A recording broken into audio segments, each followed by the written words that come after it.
Sevara turmushi buzilib, bitta o'g'ilchasi bilan ota-onasi uyiga qaytib keldi. Sevarani turmushi buzilib, endilikda ota-onasi uyida kelib yashashi akasining xotini Muqaddamga yoqmasdi. Muqaddam yolg'iz o'g'ilning xotini, yagona kelin bo'lganligi uchun shu vaqtgacha uy-joylar, hamma narsani o'ziniki deb hisoblab yurardi. Sevarani turmushidan ajrab kelishi Muqaddamni o'ylab qo'ygan rejalarini barbod qildi. 2 oy bo'lmasdan janjal chiqarib alamini kimdan olishni bilmay, kimga zahrini sochay deb turardi. Sevara oldin ishlagan joyiga ishiga tiklanib, ishga bora boshladi. O'g'ilchasi Sarvarni bo'lsa, bog'chaga joylashtirdi. Muqaddam kechqurun bolalarini olishga bog'chaga borsa qaynonasi Sarvarni ham yo'l-yo'lakay olib keling deya tayinladi. Muqaddam zo'rg'a o'lganini kunidan yo'q deya olmasdan bolalariga qo'shib olib keldi.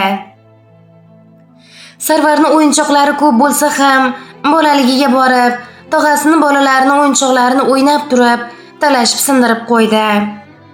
Bir pasda yig'lagan bolasini tepasida paydo bo'lgan Muqaddam, "Hey yetimcha, endi bir kaming o'yinchoqlarni sindirib, bezorilik qilasanmi? Kun bormi, yo'qmi? Seni dastingdan shum qadam?" deb haqorat qila boshladi. Umrida bunday yomon so'zlarni eshitmagan Sarvar yig'lab yubordi. Muqaddam bo'lsa bo'sh kelmay, "Tavba, birov seni urdimi? Qiz bolaga o'xshab yig'laysan, qilg'ilikni qilib" deya jerkib do'q urib urisha boshladi. Shu mashmasha ustiga kelib qolgan Sevara, "Opa, og'zingizga qarab gapiring. Bu nima deganingiz? Kim yetim? Nega meni bolamni xafa qilasiz?" "Voy, Muqaddamxon, kim xafa qildi? Bolajoningizni o'zi-ku bezori. Dastidan bu uyda meni bolalarimga kun yo'q. Kamiga endi siz qo'shilib oling" deya janjalni katta qila boshladi. Qaynonasi uyidan chiqib, "Hay kelin, sal sekinroq, past ovozda gaplashishning iloji bormi? Nega dodlab uyni boshingizga ko'tarasiz?" deb bosti qilib uylariga kiritib yubordi. Sevara yig'lagancha, "Onajon, men ijaraga uy olib chiqib ketaman. Muqaddam opamga halitdan og'irligimiz tushmoqda. Hatto janjal ham boshlandi" dedi. Onasi otasi bilan bir ovozda, "Hech qayerga chiqmaysan. Kerak bo'lsa akangni chiqaramiz. Sen biz bilan yashaysan. Biz ko'chadan biror noo'rin gap kelsa ko'tara olmaymiz, bolam. Boshingda ering yo'q bo'lsa, yolg'iz yosh narsa qanday yashaysan bir o'zing" deb gapirishdi. Kechqurun akasi Salim ishdan kelib, kiyimini almashtirishga uyiga kirsa Muqaddam darrov gap boshladi. "Salim aka, uyimizga sig'maymiz shekilli", yolg'ondan yig'lamsirab. "Singlingiz kelib, biz sig'may qoldik" deb hiylasini ishga soldi. Eri Salim ayolining oldiga kelib, yuziga bir shapaloq urdi va "U qulog'ing bilan ham, bu qulog'ing bilan ham eshitib olgin.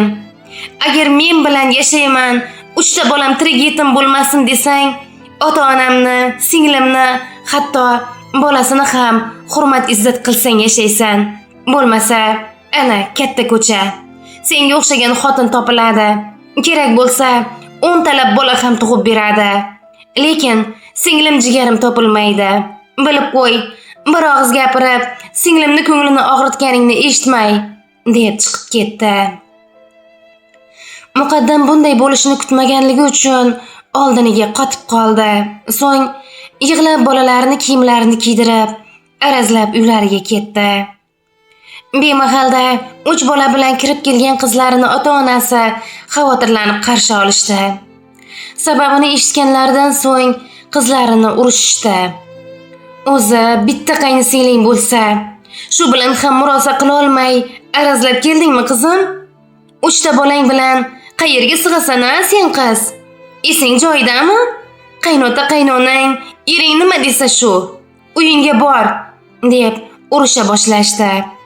Muqaddam bo'lsa yig'lab turib oldi. "Ketmayman. Kerak bo'lsa boshqa uy-joy olib, yalinib olib ketsin" deya. Muqaddamlarning uylarida ham ikkita kelin bor edi. Aka-ukalarning xotini, ikkitasini ham farzandlari. Kelganlarning 3-kuni bolalari bilan aka-ukasining bolalari o'yinchoq talashib, urushib qolishdi. Kelinlari o'rtaga tushib, Muqaddamni bolalarini urushardi. Buni ko'rgan Muqaddam ayb o'zdaligini halitdan qaytar dunyo bo'lganidan tushundi.